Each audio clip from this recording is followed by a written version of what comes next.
ఈ ప్రపంచంలో చనిపోయిన వారు ఎప్పటికీ ఆగకుండా వస్తూనే ఉంటారు. బ్రతికిన వాళ్లు తమ చివరి హద్దుల వరకు నెట్టబడతారు. ప్రతి క్షణం బ్రతకడానికి ఒక పోరాటంగా మారుతుంది. కొందరు హీరోలుగా ఎదుగుతారు, కాని మానవత్వం క్రమంగా కూలిపోతుంది. చివరికి బ్రతకడం ఒక్కటే మిగిలిన నియమంగా మారుతుంది. ప్రతి జాంబీ కథ ఇక్కడి నుంచే ప్రారంభమవుతుంది. ఇదే అల్టిమేట్ జాంబీ రీక్యాప్ సీజన్కు స్వాగతం. ఇది all of us are dead కథ మొత్తాన్ని చిన్నగా చెప్పినట్టే. ఈ కథ జూ డాంగ్ యూన్ వెబ్టూన్ ఆధారంగా రూపొందించబడింది. ఈ హారర్ సిరీస్లో కొంతమంది స్కూల్ స్టూడెంట్స్ తమకు ఊహించని ఒక భయంకరమైన పరిస్థితిలో బ్రతకడానికి పోరాడాల్సి వస్తుంది. ఈ కథ మొత్తం హ్యూసాన్ హై స్కూల్లో చదివే హ్యూన్ జూ అనే అమ్మాయి దగ్గర ప్రారంభమవుతుంది. ఒకరోజు ఆమెను ఒక విచిత్రంగా పిచ్చిగా మారిన హ్యామ్స్టర్ కరిస్తుంది. ఆమెను మొదటిగా చూసింది సైన్స్ టీచర్ బ్యాంగ్ చాన్. అతను వెంటనే ఆమెను తన ల్యాబ్లో కట్టేసి పెట్టేస్తాడు. ఎందుకంటే ఆమె బయటకు వెళితే ఏమీ జరుగుతుందో అతనికి ముందే తెలుసు. అతను మందురిచ్చి ఆ ఇన్ఫెక్షన్ను ఆపాలని ప్రయత్నించినా అప్పటికే చాలా ఆలస్యమైపోయింది. హ్యున్జూ క్రమంగా ఒక రాక్షసిలా మారడం ప్రారంభిస్తుంది. చివరకు ఆమె అక్కడి నుండి తప్పించుకుని ఒక క్లాస్ రూంలోకి చేరుతుంది. అక్కడ ఆమె స్పష్టంగా మాట్లాడలేని స్థితిలో ఉన్న టీచర్ సన్హువాకి ఈ పరిస్థితికి కారణం బ్యాంగ్ చాన్ అని చెప్పగలుగుతుంది.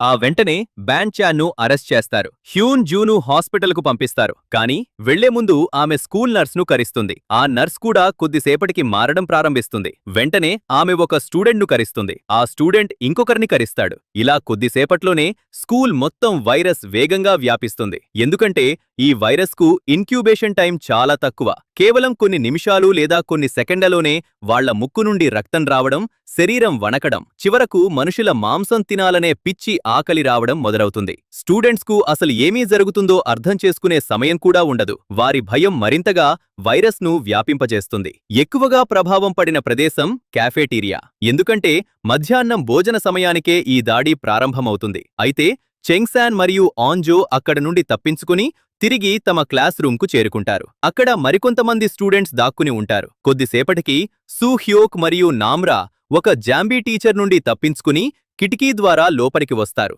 అందరూ కలిసి ఏమీ జరుగుతుందో అర్థం చేసుకునే ప్రయత్నం చేస్తారు. చివరకు ఇది జాంబీ అవుట్బ్రేక్ అని అర్థం చేసుకుంటారు. వెంటనే ఎమర్జెన్సీ హాట్లైన్కు కాల్ చేస్తారు. మొదట ఆపరేటర్ వారి మాటలను నమ్మకపోయినా కొద్దిసేపటికి చాలా కాల్స్ రావడంతో అదే సమస్య జరుగుతోందని అర్థం చేసుకుంటారు. ఇదే సమయంలో హాస్పిటల్లో హ్యూన్ జూ కాటు కారణంగా ఈ ఇన్ఫెక్షన్ మొత్తం నగరానికి వ్యాపించడం ప్రారంభమవుతుంది. తిరిగి స్కూల్లో చెంగ్సాన్ మరియు ఇతరులు ఫైర్ హోస్ను ఉపయోగించి కింద అంతస్తులకు వెళ్లాలని ఒక ప్లాన్ చేస్తారు. వారు బ్రాడ్కాస్టింగ్ రూంలో ఉన్న తమ టీచర్ సన్ హ్వాను కనిపెడతారు. ఆమెను కరవడానికి కిందికి దిగుతారు. కానీ అక్కడ ఒక పెద్ద విషాదం జరుగుతుంది. చెంగ్సాన్ బెస్ట్ ఫ్రెండ్ గ్యాంగ్సు ఒక జాంబీ చేత గీక్కొట్టబడతాడు. నా యోన్ అతను ఇన్ఫెక్ట్ అయ్యాడని అనుమానం పెట్టుకుని అసలు లక్షణాలు కనిపించకపోయినా అతనికి క్షమాపణ చెప్పాల్సి రావడంతో కోపంతో జాంబీ రక్తం తగిలిన తన రుమాల్ను అతని గాయంపై రుద్దుతుంది. దీంతో అతను వెంటనే ఇన్ఫెక్ట్ అవుతాడు. గ్యాంగ్సు జాంబీగా మారి తన బెస్ట్ ఫ్రెండ్ చెంగ్సాన్ పై దాడి చేయబోతున్నప్పుడు చెంగ్సాన్ కి ఒక హృదయ విదారక నిర్ణయం తీసుకోవాల్సి వస్తుంది. అతన్ని కిటికీ వైపు లాగి చివరకు బయటకు దూకేలా చేసి అందరి ప్రాణాలను కాపాడతాడు. నయోన్ గ్యాంగ్సు ఇన్ఫెక్ట్ అయ్యాడని ముందే చెప్పానని అందర్ని ఎగతాళి చేస్తూ మాట్లాడుతుంది. కాని నామ్రా నయోన్ చేసిన పని మొత్తం చూసి ఉంటుంది. అందుకే ఆమె ముందుకు వచ్చి నయోన్ చేసిన క్రూరమైన పనిని అందరి ముందు బయటపెడుతుంది. ఇది విని అందరూ షాక్ అయి నయోన్ను హంతకురాలు అని అంటారు. దీంతో నయోన్ కోపంతో అక్కడ్నుంచి బయటకు వెళ్లిపోతుంది. టీచర్ సన్వా ఆమె వెనక వెళ్లుతుంది. అదే సమయంలో స్కూల్లో మరోవైపు ఇతర స్టూడెంట్స్ కూడా బ్రతకడానికి పోరాడుతున్నారు. ఆర్చరీ టీంకు చెందిన హారీ మరియు మింజే జాంగ్హా మరియు మీజిన్తో కలిసి ఒక రెస్ట్ రూంలో దాక్కుని ఉంటారు. కానీ తన చిన్న తమ్ముడు గురించి ఆలోచిస్తూ హారీ ఆందోళన చెందుతుంది. చివరకు అతన్ని వెతకాలని, బయటకు వెళ్లాలని నిర్ణయిస్తుంది. మిగిలిన వాళ్లు కూడా ఇష్టం లేకపోయినా ఆమె వెనక వస్తారు. ఇదే సమయంలో క్యాఫేటీరియాలో బ్రతికి బయటపడ్డ స్కూల్ బుల్లీ గ్వీ నామ్ కూడా అక్కడ్నుంచి తప్పించుకుని ప్రిన్సిపల్ ఆఫీస్లోకి వెళ్లి దాక్కుంటాడు. స్కూల్ బయట మాత్రం జాంబీలు నగరాన్ని పూర్తిగా ఆక్రమిస్తూ ఉంటాయి. ఆంజో తండ్రి కెప్టెన్ సోజు ఒక ప్రభుత్వ భవనంలో ఫైర్ ఫైటర్స్ మరియు అధికారులతో కలిసి చిక్కుకుపోతాడు. చివరకు వారు రేడియో ద్వారా సహాయం కోరుతారు. హ్యోసాన్లో జరిగిన అవుట్బ్రేక్ గురించి తెలుసుకున్న కేంద్ర ప్రభుత్వం వెంటనే మిలిటరీని పంపిస్తుంది. కమాండర్ జిన్ బాధ్యతలు తీసుకుని మార్షల్లా ప్రకటించి మిగిలిన ప్రజలను ఖాళీ చెయ్యాలని ఆదేశిస్తాడు. మరోవైపు పోలీస్ స్టేషన్లో ఆఫీసర్ జే ఇక బ్యాంగ్ చాన్ను విచారిస్తాడు. అప్పుడు బ్యాంగ్ చాన్ తానే జోనాస్ వైరస్ అనే వైరస్ తయారు చేశానని చెబుతాడు. తన కొడుకు జిన్సూను వేధించే బుల్లీలకు ఎదురు నిలబడేలా చెయ్యాలని ఆలోచించి ఈ వైరస్ తయారు చేశానని చెబుతాడు. కాని ఆ వైరస్ అతని కొడుకును పూర్తిగా మార్చేసింది. జిన్సూ తన తల్లినే కరిచి ఆమెను కూడా ఇన్ఫెక్ట్ చేశాడు. తర్వాత బ్యాంగ్ చాన్ హ్యామ్స్టర్లపై ప్రయోగాలు చేస్తూ మందు కనిపెట్టాలని ప్రయత్నించాడు. కాని ఒక హ్యామ్స్టర్ హ్యున్జూను కరిచడంతో ఈ పెద్ద ప్రమాదం మొదలైంది. అప్పుడు ఒక్కసారిగా జాంబీలు పోలీస్ స్టేషన్పై దాడి చేస్తారు. బ్యాంగ్ చాన్ తనను తాను త్యాగం చేసి ఇకను తన ల్యాప్టాప్ తీసుకురావాలని చెబుతాడు. ఎందుకంటే హ్యోసాన్ హైస్కూల్ సైన్స్ ల్యాబ్లో ఉన్న ఆ ల్యాప్టాప్లోనే మందు పరిశోధన వివరాలు ఉంటాయి. ఇక కొత్త పోలీస్ చియోల్తో కలిసి బయటికి తప్పించుకుంటాడు. చుట్టూ జాంబీరు నిండిపోయిన వీధుల్లో ప్రయాణిస్తూ చివరకు ఒక చికెన్ షాప్లో దాక్కుంటారు. అక్కడ ఒక కొత్తగా పుట్టిన బిడ్డ మరియు ఒక చిన్న అమ్మాయిని కాపాడుతారు. తిరిగి స్కూల్లో చెంగ్సాన్ మరియు సూహ్యోక్ స్టాఫ్ రూమ్ నుండి ఒక ఫోన్ తీసుకురావాలని ప్రయత్నిస్తారు. కాని ఇద్దరూ విడిపోతారు. సూహ్యోక్ ఒక్కడే తిరిగి వస్తాడు. చెంగ్సాన్ మాత్రం ప్రిన్సిపల్ ఆఫీస్లో దాక్కుంటాడు. అక్కడ గుయినామ్ ప్రిన్సిపల్ను దారుణంగా చంపుతున్న దృశ్యాన్ని చూస్తాడు. వెంటనే చెంగ్సాన్ అక్కడనుంచి పారిపోతాడు. గుయినామ్ అతని వెంట పరిగెత్తుతాడు. చివరకు లైబ్రరీలో బుక్స్ షెల్ఫ్స్ పై ఇద్దరి మధ్య పోరాటం జరుగుతుంది. కిందనుంచి జాంబీలు ఎక్కే ప్రయత్నం చేస్తూ ఉంటాయి. చివరకు చెంగ్సాన్ గ్వీనామ్ కంటిని గాయపరిచి అతన్ని జాంబీల మధ్యకు తోసేస్తాడు. అతన్ని జాంబీలు తినేస్తున్నట్టు చూసి చెంగ్సాన్ అక్కడనుంచి తప్పించుకుని గోడలోని ఒక రంధ్రంలో దాక్కుంటాడు. అక్కడ నుండి సహాయం కోసం కాల్ చెయ్యాలని ప్రయత్నిస్తాడు. కాని సిగ్నల్ పనిచేయటం లేదని తెలుసుకుంటాడు. ఇదే విషయం హారీ మరియు ఆమె టీం కూడా క్లినిక్లో తెలుసుకుంటారు. వారు అక్కడ ఇంటర్నెట్ వాడాలని ఆశించారు. కాని నగరంలో కొన్ని సర్వైవర్స్, ముఖ్యంగా ఒక లైవ్ స్ట్రీమ్ బ్లాగర్ ఓరున్ గిబ్బరిష్ తప్పు సమాచారం పెట్టడంతో ప్రజల్లో భయం పెరిగింది. అందుకే కమాండర్ జిన్ అన్ని ఫోన్ మరియు ఇంటర్నెట్ సిగ్నల్స్ ను ఆఫ్ చేయించాడు. దీంతో మొత్తం నగరం ఒంటరిగా మారిపోయింది. ఇక తనకు మరో మార్గం లేదని భావించిన హారీ తన తమ్ముడిని స్వయంగా వెతకాలని నిర్ణయిస్తుంది. మింజే జిమ్నాసియం వైపు వెళ్లారని సూచిస్తుంది. అక్కడికి వెళ్లి బాణాలు తీసుకుని ఒక ఎమర్జెన్సీ ఫోన్ ఉపయోగించవచ్చని చెబుతాడు. హారీ మరియు మింజే తమ బాణాలతో జాంబీలను ఎదుర్కొంటూ ఉన్నా వారి సరఫరాలు తగ్గిపోతున్నాయి. జున్సాంగ్ మాత్రం క్లినిక్లోనే సేఫ్గా ఉండాలని అనుకుంటాడు. కాని మీ జిన్ అతన్ని బెదిరించి తనతో రావాలని బలవంతం చేస్తుంది. చివరకు చాలా కష్టపడి ఆ గ్రూప్ క్లినిక్ నుండి జిమ్నాసియం వరకు చేరుకుంటారు. అయితే క్రాసింగ్ సమయంలో జున్సాంగ్ కత్తితో గాయపడతాడు. దీంతో మీజిన్ అతన్ని ఒక ట్రాలీ మీద లాగుతూ తీసుకెళ్లాల్సి వస్తుంది. మరోవైపు ఆంజో మరియు ఆమె ఫ్రెండ్స్ ఒక డ్రోన్ ఉపయోగించి స్కూల్లో ఏమీ జరుగుతుందో చూస్తారు. అప్పుడు చెంగ్సాన్ మ్యూజిక్ రూంలో దాక్కున్నాడని తెలుసుకుంటారు. వెంటనే స్కూల్ స్పీకర్స్లో పెద్దగా మ్యూజిక్ ప్లే చేసి జాంబీలను అక్కడి దూరంగా లాగుతారు. తర్వాత అందరూ పరుగెత్తుకుంటూ వెళ్లి చెంగ్సాన్ను కలవడానికి ప్రయత్నిస్తారు. కాని కరిచబడినప్పటికీ ఇంకా తన మనసును కోల్పోకుండా బ్రతికి ఉన్న గ్వీనామ్ అకస్మాత్తుగా వాళ్లపై దాడి చేస్తాడు. అతను సూహ్యోక్ పై దాడి చేసి నామ్ రాను కరిచేస్తాడు. అయినా ఇద్దరూ కలిసి అతన్ని కిటికీ నుంచి బయటకు తోసేస్తారు. చివరకు అందరూ మ్యూజిక్ రూంలో చెంగ్సాన్తో కలుస్తారు. అక్కడ నామ్రా నిజంగా కరిచబడిందని తెలుసుకుంటారు. చెంగ్సాన్ గ్వీనామ్ కరిచబడినట్టు ముందే చూసి ఉండడంతో ఆమె కూడా ఇన్ఫెక్ట్ అయిందని అనుకుంటాడు. కాని నామ్రా సాధారణ జాంబీరలాంటి లక్షణాలు ఏవీ చూపించదు. దీంతో ఆంజో ఒక భయంకరమైన అనుమానం చెబుతుంది.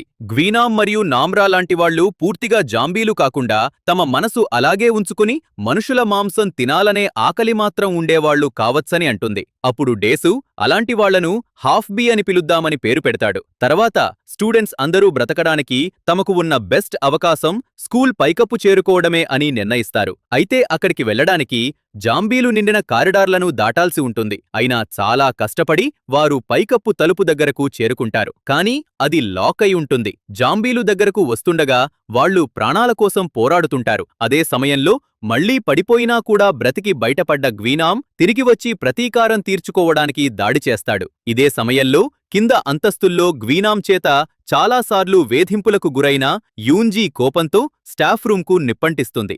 ఎన్నేళ్లుగా తన బాధను ఎవరూ పట్టించుకోలేదనే కోపంతో ఇలా చేస్తుంది. ఆమె ఇప్పటికే కరచబడినా ఇంకా జాంబీగా మారలేదు. మంటలు అన్నివైపులా వ్యాపిస్తుండగా ఆమె నవ్వుతూ అక్కడినుంచి బయటకు వెళ్లిపోతుంది.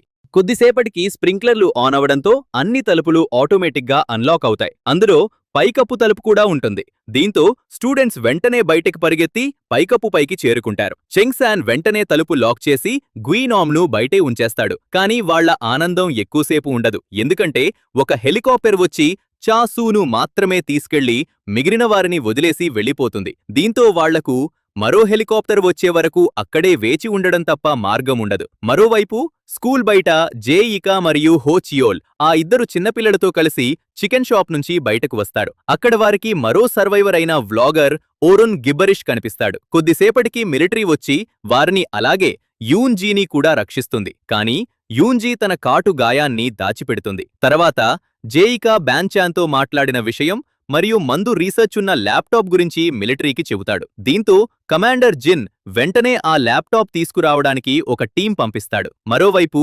సోజు మరియు అతని టీంను కూడా రక్షించి కఠినమైన క్వారంటైన్లో ఉంచుతాడు. కానీ తన కూతురు ఆంజోను కాపాడాలని తపనతో సోజు అక్కడ్నుంచి తప్పించుకుంటాడు. ఇదే సమయంలో గ్యాంగ్సూను ఇన్ఫెక్ట్ చేసిన నా యోన్ ఇంకా బ్రతికే ఉంటుంది. ఆమె మ్యూజిక్ రూమ్ స్టోరేజ్లో దాక్కుని బయట ఉన్న స్టూడెంట్స్ మాట్లాడిన ప్రతి మాటను వింటూ ఉంటుంది. దురదృష్టవశాత్తు టీచర్ సన్హువాన యోన్ను కాపాడేందుకు తన ప్రాణాలను త్యాగం చేస్తుంది. చివరి శ్వాసలో అయినా ఇతరులకు సహాయం చేసే ఒక మంచి పని చెయ్యమని మరియు తన తరఫున క్షమించమని చెప్పమని నయోన్కు చెబుతుంది.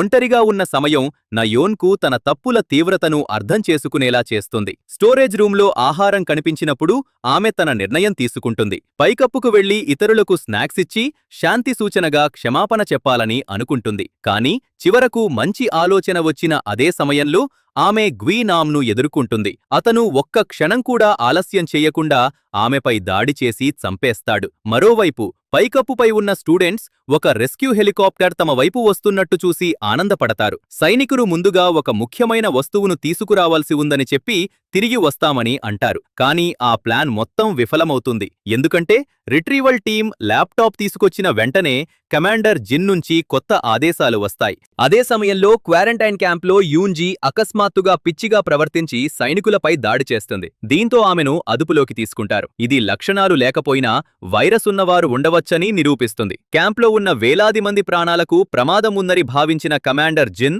వెంటనే హెలికాప్టర్కు స్టూడెంట్స్ను వదిలేసి తిరిగి రావాలని ఆదేశిస్తాడు.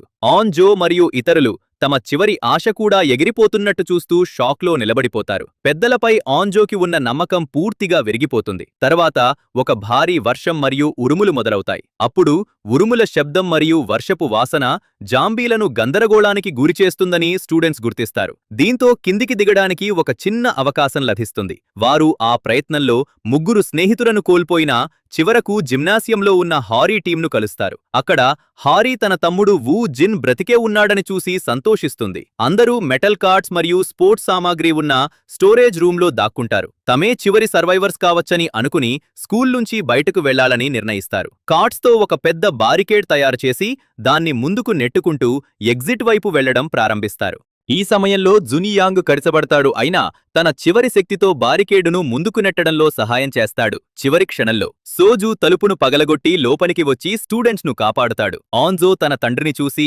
ఆనందిస్తుంది. సోజు వారిని దగ్గరలో ఉన్న ఒక కన్స్ట్రక్షన్ సైట్ వైపు తీసుకెళ్తాడు. కానీ వారిని కాపాడేందుకు చివరికి తన ప్రాణాలను త్యాగం చేస్తాడు. ఇదే సమయంలో కమాండర్ జిన్ ముఖ్యమైన ఇన్ఫెక్షన్ ప్రాంతాలను బాంబులతో నాశనం చెయ్యాలని ఆదేశిస్తాడు. అందులో స్కూల్ కూడా ఉంటుంది. కన్స్ట్రక్షన్ సైట్లో ఉండగా మళ్లీ గ్వీనామ్ వారిపై దాడి చేస్తాడు. అతను చెంగ్సాన్ను కరిచేస్తాడు. ఇది తన చివరి సమయం అని తెలుసుకున్న చెంగ్సాన్ ఆంజోకు గుడ్ బై చెప్పి గ్వీనామ్తో చివరి పోరాటం చేస్తాడు. కొద్దిసేపటికే భారీ బాంబులు పేలిపోతాయి. గ్రూప్ కష్టపడి అక్కడ్నుంచి తప్పించుకుంటుంది. ఆంజో తన తండ్రి మరియు చెంగ్సాన్ ఇద్దరినీ కోల్పోయి తీవ్రంగా బాధపడుతుంది. అయినా బ్రతకడానికి ముందుకు సాగాల్సిందే. వారు ఒక నిశ్శబ్దమైన కాలనీలోకి చేరుకున్నప్పుడు ఒక్కసారిగా పెద్ద జాంబీ గుంపు వారిపై దాడి చేస్తుంది.